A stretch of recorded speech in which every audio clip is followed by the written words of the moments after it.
Bismillahirrahmanirrahim, salatu wassalam ala ashrafil mursalin. À travers cette deuxième vidéo, on va continuer le cours de la comptabilité analytique pour les étudiants de semestre 3. Donc on va passer à un deuxième chapitre. Donc au niveau de la séance précédente, on a traité le premier chapitre qui est l'analyse conceptuelle de la comptabilité analytique. Maintenant on va passer au deuxième chapitre, chapitre 2. La mesure du coût complet. La mesure du coût complet, ou bien on l'appelle aussi le coût de revient. Coût de revient. Donc on avait dit au niveau de la séance précédente que l'un des objectifs de la comptabilité analytique, c'est de calculer le coût de revient, ou bien le calcul de coût complet. Ce coût de revient permet d'abord de déterminer le résultat analytique, permet aussi le contrôle des charges, permet aussi d'évaluer les sorties de stock, etc. Cependant, cette mesure ou bien ce calcul de coût complet n'est pas une tâche simple, n'est pas une tâche aisée, parce qu'au niveau de ce calcul de coût complet, le gestionnaire rencontre plusieurs difficultés. Donc l'objectif de ce chapitre-là, c'est de surmonter ces différentes difficultés rencontrées par le gestionnaire, telles que quelles sont les charges, ou bien la nature des charges à prendre en compte au niveau de la comptabilité analytique. Par exemple, une autre difficulté, le traitement des charges indirectes, une autre difficulté, la cession des prestations entre les sources d'analyse, etc.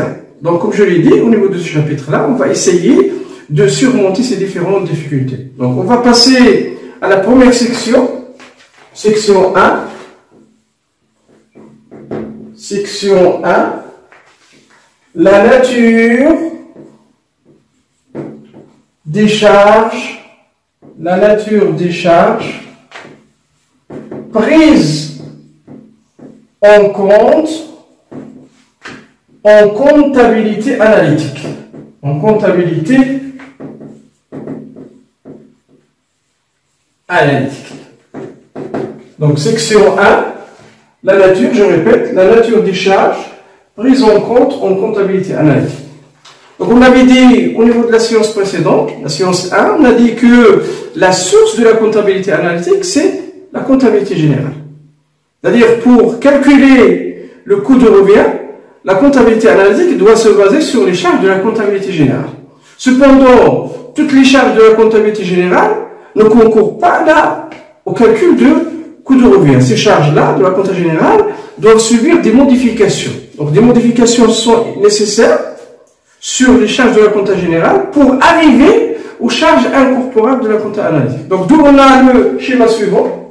Donc là, vous avez charge de la CG, de la comptabilité générale, c'est la source. À ces charges de la comptabilité générale, on ajoute ce qu'on appelle les charges supplétives. Donc, ajouter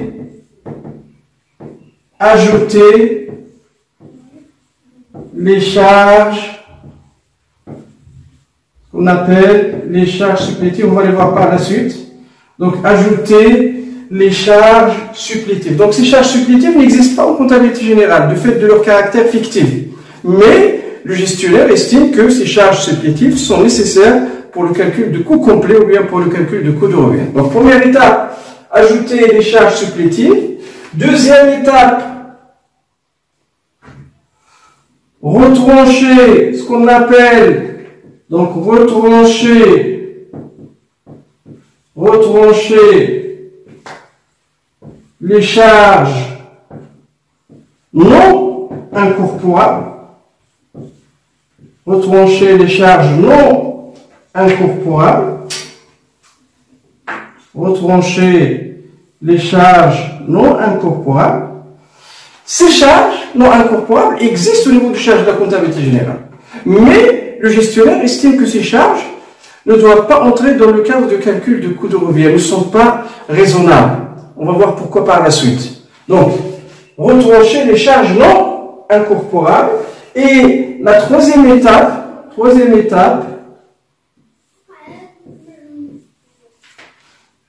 maintenir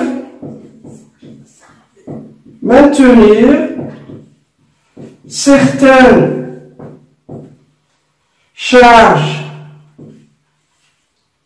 de la comptabilité générale, CG, mais pour des valeurs différentes, pour une estimation différente, mais pour des valeurs différentes, ce qu'on appelle, mais pour des valeurs différentes, ce qu'on appelle les charges de substitution, les charges de substitution, ou on les appelle aussi les différences d'incorporation, ou les différences d'incorporation.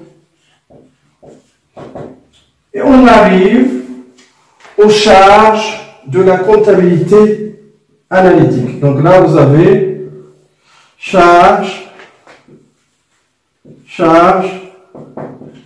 incorporable en CA, en comptabilité analytique. Donc je répète, la source, ce sont les charges de la comptabilité générale. Ces charges de la comptabilité générale doivent être modifiées. La première modification, c'est qu'on ajoute les charges supplétives. La deuxième modification, c'est qu'on retranche ce qu'on appelle les charges non incorporables. Et la troisième modification, c'est que le gestionnaire maintient certaines charges de la comptabilité générale, mais en leur attribuant une valeur différente. Donc, ce qu'on appelle les différences d'incorporation ou bien les charges de substitution. Et on arrive, en fin de compte, aux charges incorporables en comptabilité analytique. Donc, ce sont les étapes qu'on va expliquer. Donc, je répète, charge de la comptabilité générale, ajouter les charges supplétives, retrancher les charges non incorporables, maintenir certaines charges de la comptabilité générale, mais pour des valeurs différentes, ce qu'on appelle, donc là vous avez point, mais pour des valeurs différentes, point, ce qu'on appelle les charges de substitution ou bien les différences d'incorporation, et on aboutit aux charges incorporables en comptabilité analytique. Donc on va essayer d'expliquer ce que les charges supplétives, ce que les charges non incorporables, et ce que les charges de substitution ou bien les différences d'incorporation. Je vais effacer le tableau.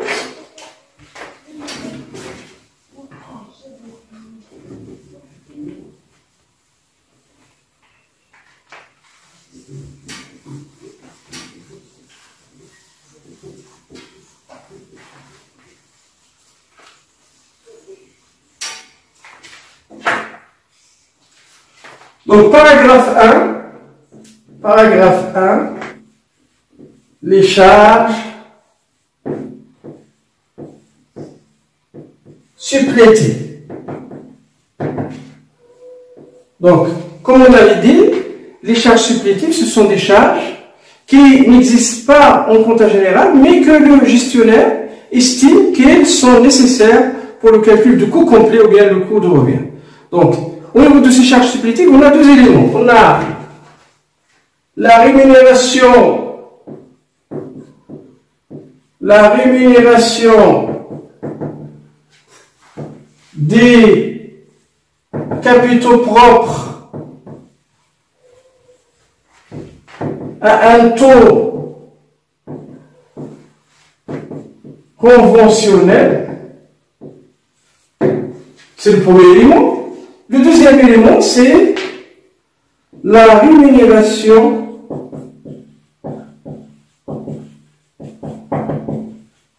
du travail de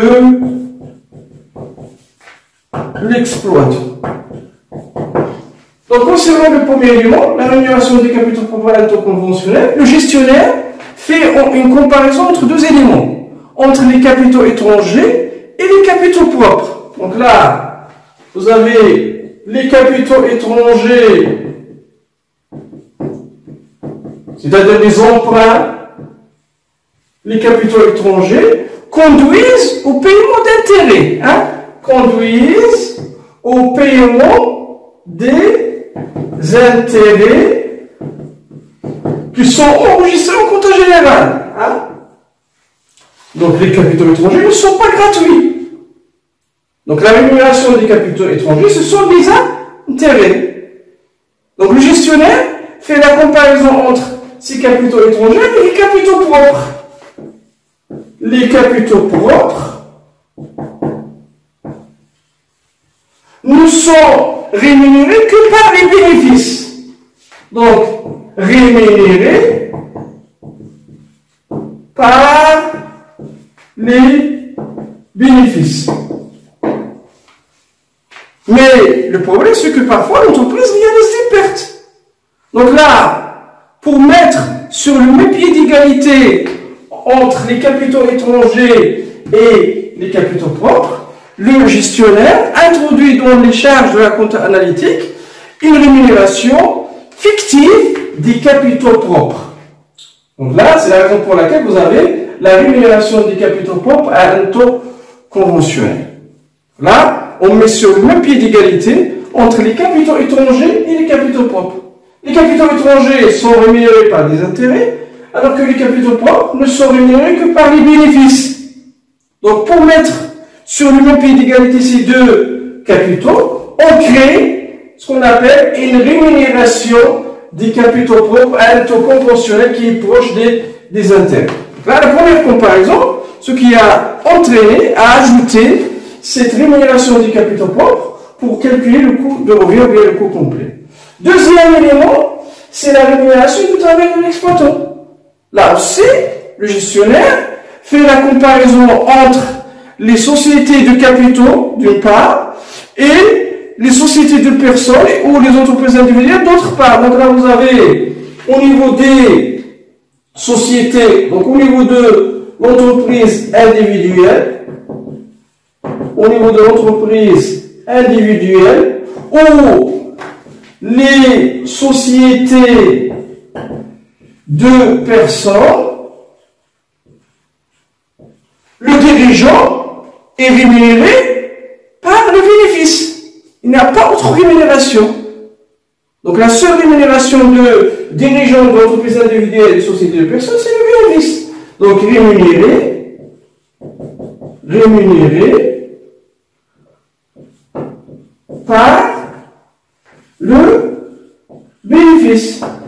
Alors que le dirigeant d'une société, au niveau des sociétés de capitaux,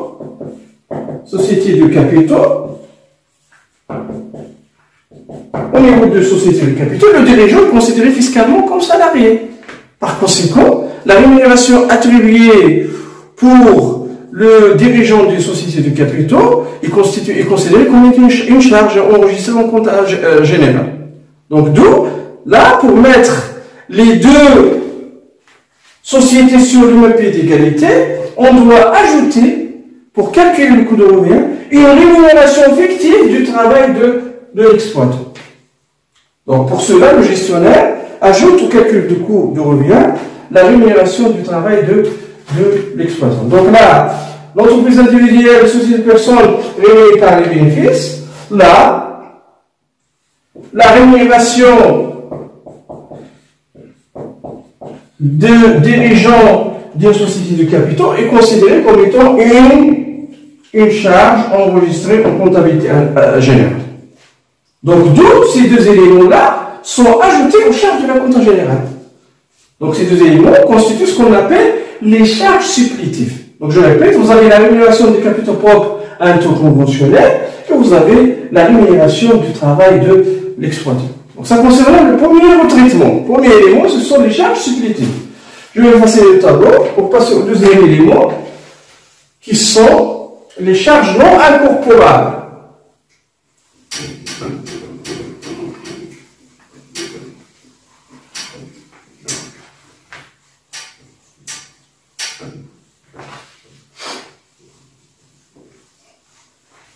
Donc, paragraphe 2,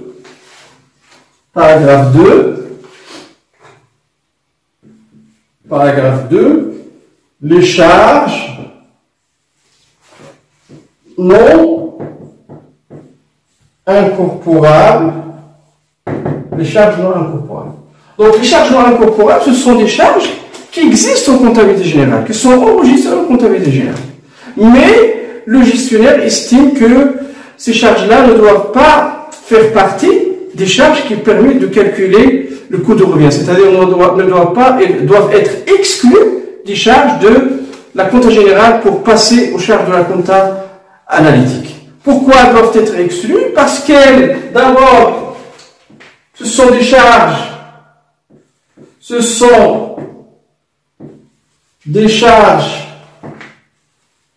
à caractère exceptionnel. Ce sont des charges à caractère exceptionnel. Ces charges-là peuvent être causées par ces charges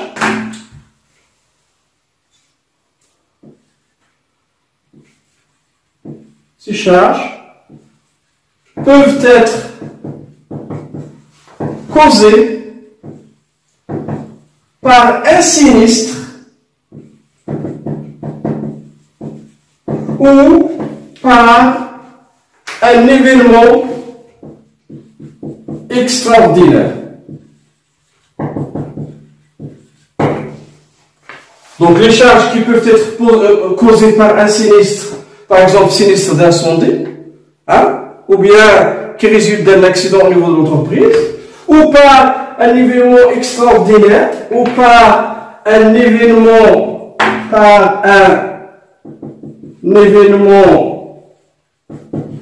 extraordinaire.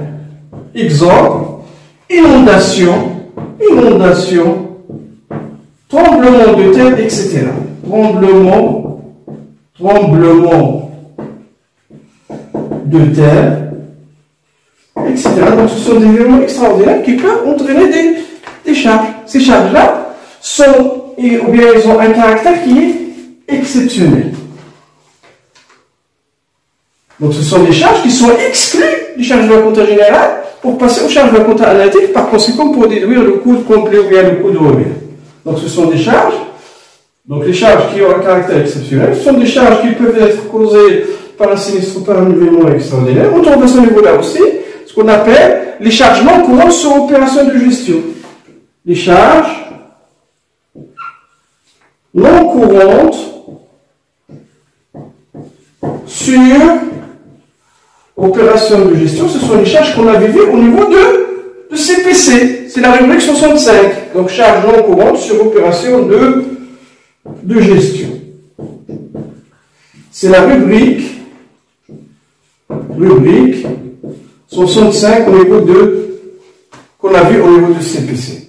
Donc, ce sont des charges non courantes sur opération de gestion. Donc, les deux charges, ce sont des charges qui ont un caractère exceptionnel.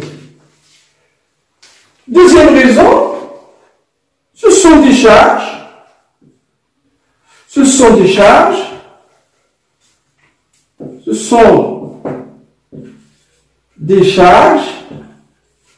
externes à l'activité principale de l'entreprise.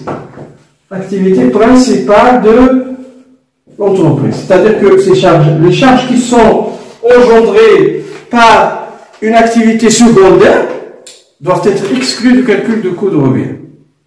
Donc les charges, ce sont des charges externes à l'activité principale de l'entreprise. Exemple, les charges liées à la gestion des valeurs mobilières. Charges liées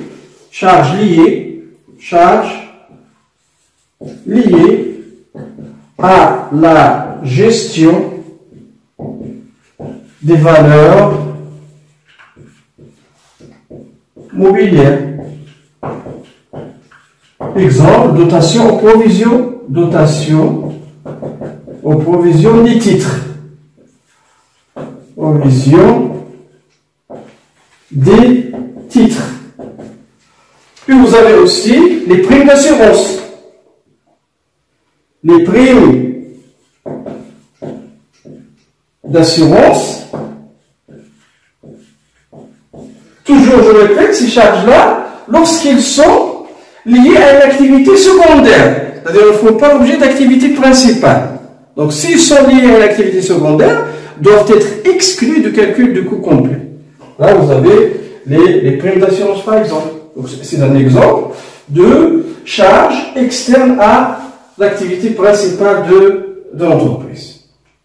Donc, je répète, les charges non incorporables sont exclues des charges de la compta générale pour passer aux charges de la compta analytique pour calculer le coût complet, parce que ce sont des charges qui ont un caractère exceptionnel, ou bien parce que ce sont des charges qui sont externes à l'activité principale de l'entreprise. Là, c'est la deuxième étape. Donc, on avait dit la première étape, c'est ajouter les charges supplétives. La deuxième étape, c'est retrancher ce qu'on appelle les charges non incorporables. Puis vous avez, troisième étape, je vais effacer le tableau.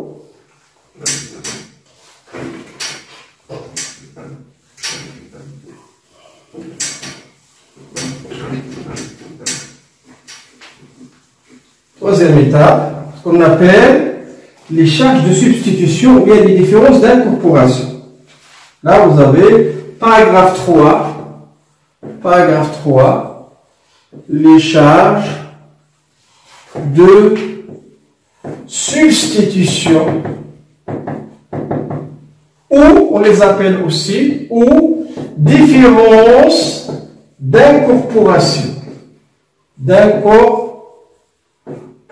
Comme je l'ai dit auparavant, ces charges-là existent en comptabilité générale, mais le gestionnaire les évalue de façon différente. C'est-à-dire que le gestionnaire garde ces charges-là, mais en leur attribuant une valeur différente, ce qui se traduit par ce qu'on appelle des différences d'incorporation. Différence entre l'estimation faite par le gestionnaire et la valeur de ces charges au niveau de la comptabilité générale. Donc à ce niveau-là, on distingue trois cas. Donc premier cas, on appelle la valeur de remplacement matière. La valeur de remplacement matière. Deuxième cas, ce qu'on appelle les charges d'usage. Les charges d'usage. Et troisième cas, ce qu'on appelle les charges étalées. Les charges étalées. Donc, je répète, la valeur de remplacement matière, les charges d'usage et les charges d'étalées. Ce sont les trois cas qu'on va traiter au niveau de ces différences d'incorporation.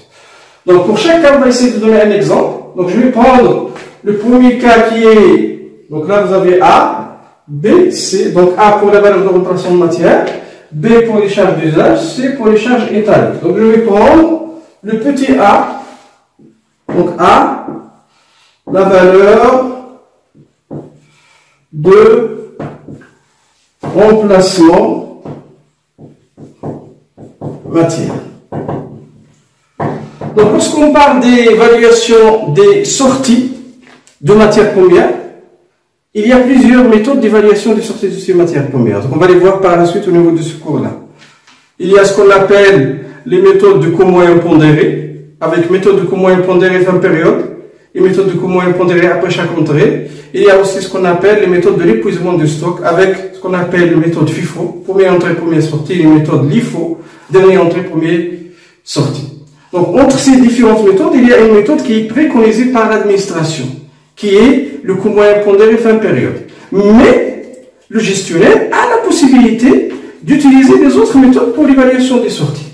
Donc là, ce qui se traduit par des différences d'incorporation. Donc, en compta général, ces évaluations des sorties se font sur la base du coût moyen pondéré fin période, mais le gestionnaire peut, par exemple, utiliser la méthode FIFO, première entrée, première sortie, ou bien peut utiliser la méthode de coût moyen pondéré après chaque entrée. Donc, ce qui se traduit par des différences entre les deux, en faisant la comparaison entre les deux méthodes. Dès l'administration, sur la base de laquelle ces sorties sont enregistrées en compta général, et de l'estimation de gestionnaire. Donc, ce exemple, les sorties, je pose l'exemple, les sorties de magasin,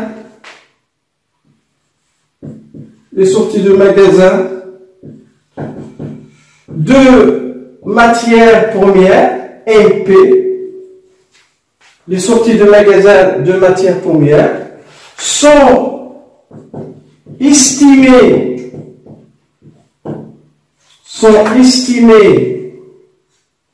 par le responsable, ou bien sont évaluées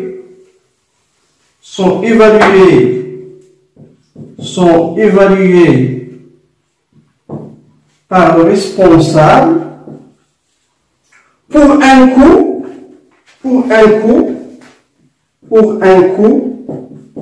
de 30 dirhams le kilo. Là, vous avez l'évaluation donnée par le responsable aux sorties de matières premières. Donc, c'est une évaluation unitaire de 30 dirhams. Par exemple, pendant le mois de mars, les sorties égale par exemple 40 000 kilos. Donc pendant le mois de mars, il y a une sortie de 40 000 kilos. Donc d'où coût total de sortie en faisant le produit égale 40 000 fois 30. Ça va donner 120 000 dirhams. Donc 40 000 fois 30 égale à 120 000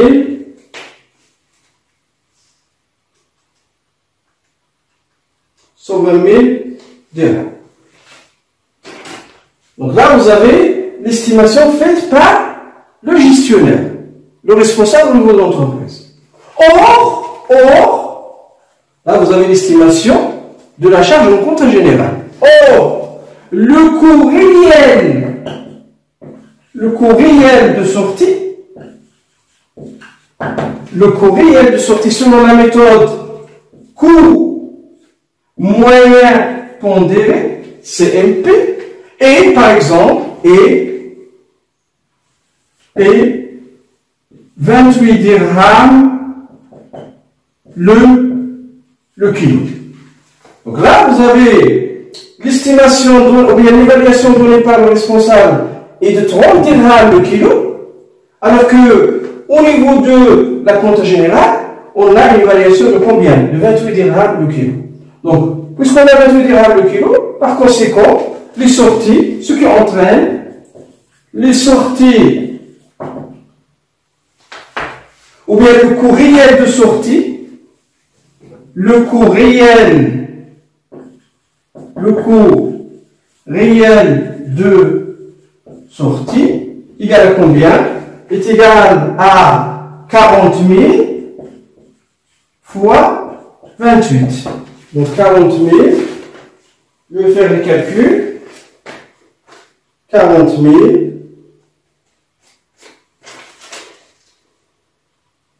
fois 28.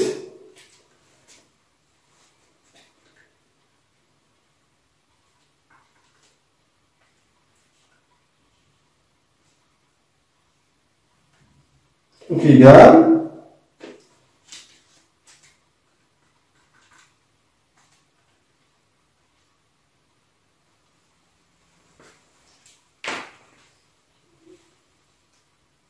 Donc 40 000 fois 30, c'est 1 200 000. Je rectifie là. 40 000 fois 30, c'est 1 200 000. Alors que 40 000 fois 28 égale 1 120 000. 1 120 000. Donc qu'est-ce qu'on constate? On constate qu'il y a différence entre les 1 200 000 et 1 120 000. Donc là, on va déduire ce qu'on appelle les différences d'incorporation. Donc je vais effacer là.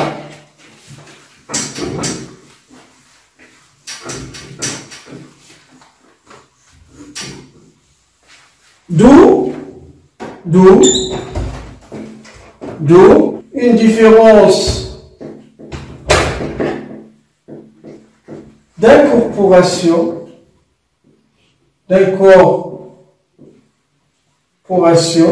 égale 1 200 000 moins 1 120 000. D'ailleurs, là, on fait la différence entre l'estimation liée à l'évaluation de gestionnaire et la valeur au niveau de la comptabilité générale. Donc, 1 200 000 moins 1 120 000 égale plus 80 000. Donc là, puisque vous avez le signe plus, c'est-à-dire que 80 000 s'ajoute aux charges de la compta générale pour passer aux charges de la compta analytique. Donc, je répète, au niveau de cet exemple, on a deux évaluations des sorties. L'évaluation du gestionnaire, qui est de 30, le kilo. Par conséquent, on a une évaluation totale de l'ensemble des sorties 40 000 de 1 200 000. Et on a l'évaluation qu'on a au niveau de la compta générale, c'est 28 dirhams le kilo. Et donc on a un coût réel de sortie de 1 120 000. Et on fait, pour déduire ces différences d'incorporation, la comparaison entre l'évaluation faite par le gestionnaire et la valeur, l'évaluation enregistrée au niveau de la compta générale. Donc si c'est un résultat positif, donc cette valeur-là s'ajoute aux charges de la compta générale pour passer aux charges de la compta analytique. Si le résultat est négatif, cette valeur-là se déduit des charges de la compta générale pour passer aux charges de la compta analytique pour calculer le coût complet ou bien pour mesurer le coût complet. Donc ça concernant le premier exemple, concernant la valeur de remplacement matière. Maintenant, on va passer à un deuxième exemple concernant les charges d'usage.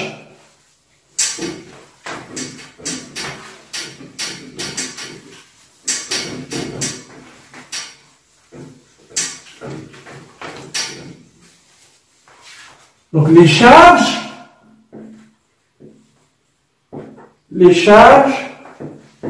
d'usage. Donc là, le gestionnaire calcule ce qu'on appelle une annuité pour charge d'usage qui remplace la dotation aux amortissements. La dotation aux amortissements des immobilisations.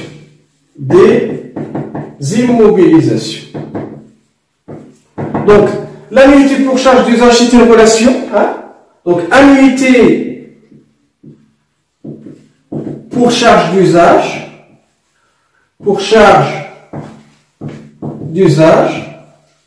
égale au numérateur la valeur de remplacement de l'immobilisation,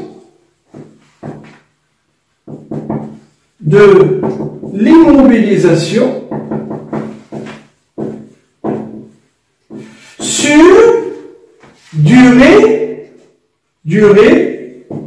prévue d'usage. Je répète, annuité pour charge d'usage, c'est le rapport entre la valeur de remplacement de l'immobilisation sur durée prévue d'usage. Donc on va donner à ce niveau-là un exemple. Une machine coûte 300 000 dirhams et amorti au taux linéaire, par exemple, de 10%. De 10%. Donc je répète, une machine coûte 300 000 dirhams et amorti au taux linéaire de 10%. Par conséquent, l'annuité est égale à combien? Annuité est égale, soit vous faites 300 000 fois 10%, ou bien 300 000 sur 10. Puisque vous avez le taux d'amortissement qui est égal à 10%, c'est-à-dire que la durée d'utilisation de la machine est de 10 ans. 100 sur 10 est égal à 10. Donc là, annuité, c'est 300 000 fois 10%, égale à 30 000.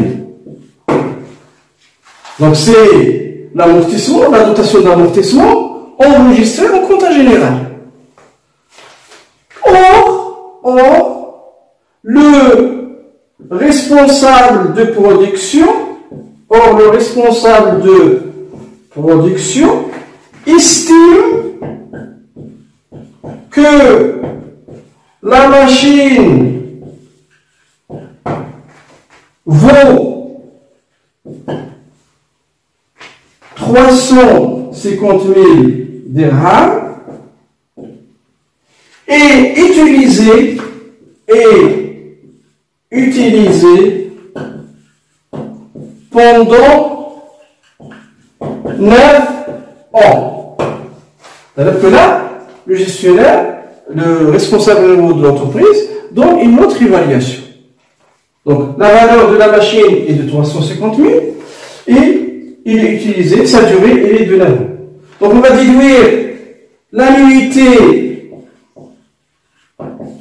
pour charge d'usage, annuité pour charge d'usage est égale à 350 000 sur 9. Donc 350 000 sur 9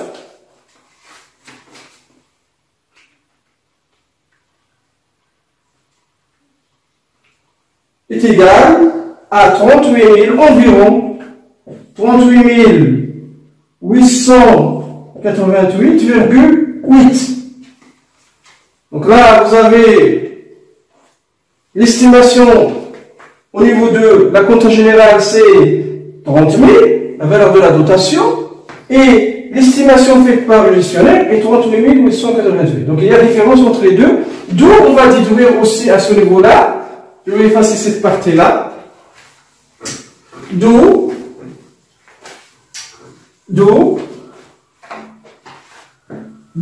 différence d'incorporation qui est égale l'estimation, comme je l'ai dit, de gestionnaire, moins l'évaluation au niveau de la compta générale. C'est-à-dire, est égal à 38 888,8 moins combien? Moins 30 000. Donc, est égal à plus, puisque l'estimation du gestionnaire est supérieure à l'évaluation de la compta générale. Donc, c'est plus 8 888,8. C'est la différence d'incorporation. Puis, vous avez un troisième cas. Je vais effacer le tableau. Troisième cas.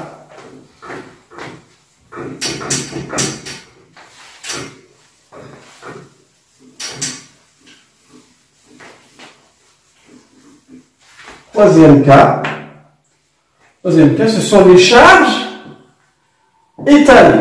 Les charges étalées, ces charges étalées substituent les dotations en provision qu'on a au niveau de la compta générale. Donc on les substitue aux dotations, aux provisions. On les substitue aux dotations aux provisions. Donc les charges d'usage, on les substitue aux dotations aux amortissements. Les charges étalées, on les substitue aux dotations aux provisions. Exemple. Le gestionnaire d'entreprise estime faire une grosse réparation dans 4 ans. Hein? Donc là, vous avez le coût de la grosse réparation. Hein? Grosse réparation, par exemple. Grosse réparation. Dans 4 années,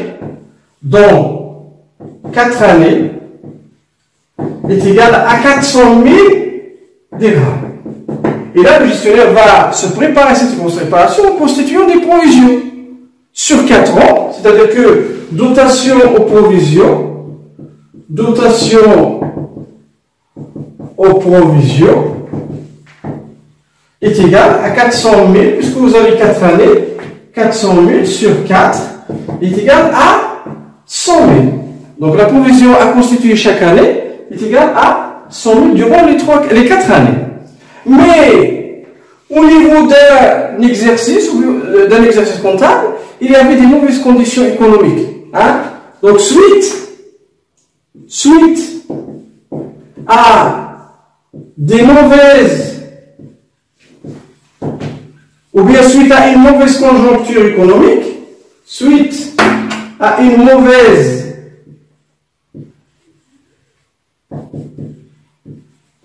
conjoncture économique, le gestionnaire, pendant l'un de ces exercices, le gestionnaire